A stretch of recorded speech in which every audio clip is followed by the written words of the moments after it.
Hey, welcome back. This is Dino, and in this mini lecture, I'll be talking about Marshall McLuhan's iconic medium as the message, and this specifically looking at educational technology and how this interesting phrase and this interesting work, understanding media, deals with might deal with educational technology. In this work, if you haven't read it, it's very iconic. Again, it's part of this quote, this idea of the medium, the message. It's from Marshall McLuhan's book, Understanding Media. And I'm going to break it down into three major parts of it: scale, psychic and social consequences, and finally, pace or pattern.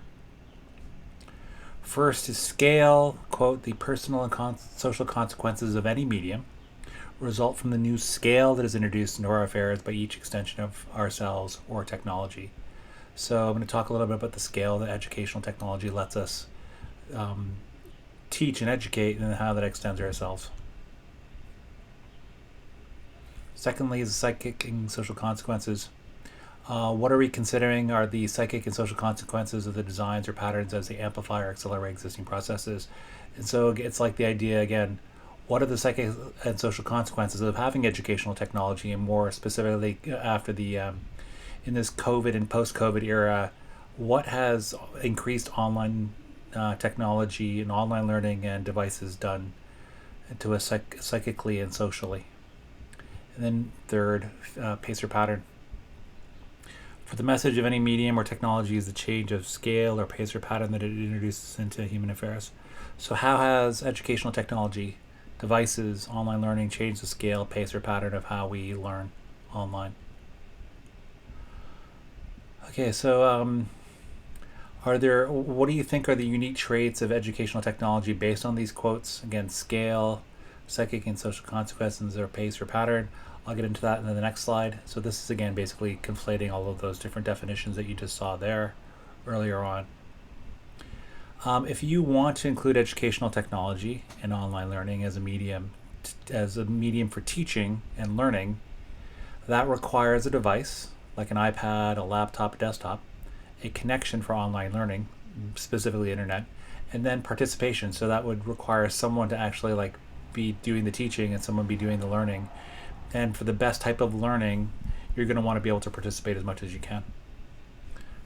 There are multiple ways and directions of communication.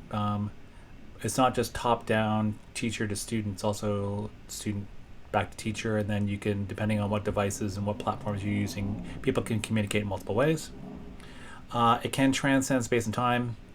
You can have immediate education and learning where it's immediate, where it's like synchronous, or it's asynchronous, and a teacher like me can create something like a YouTube video like this, and you can see it whenever you want. It can include all media, TV, radio, photos, etc.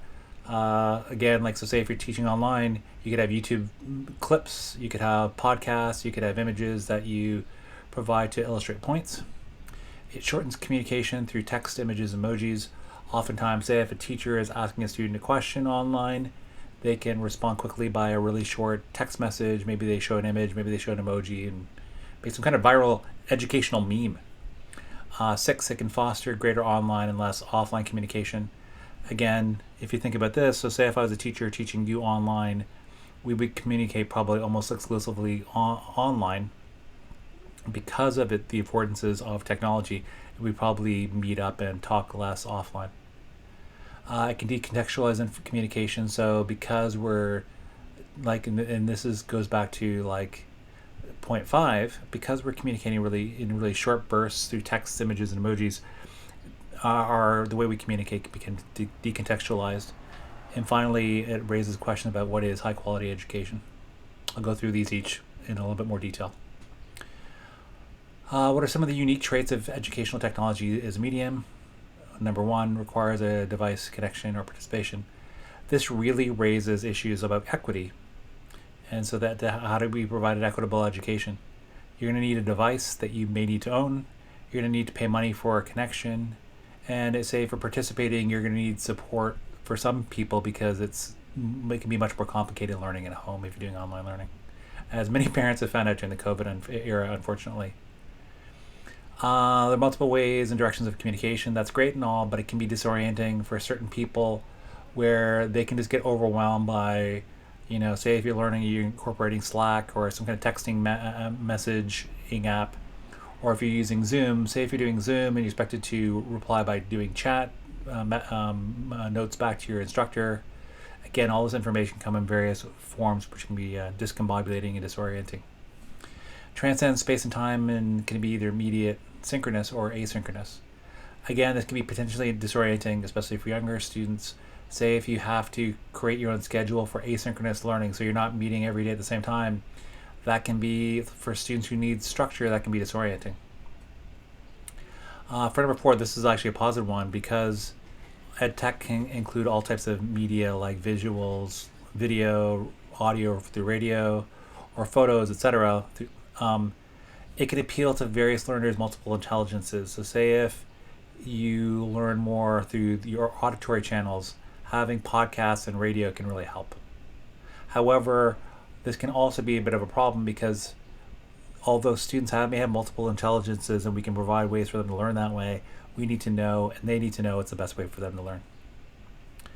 Shortening communication, this can create increasingly ambiguous communication.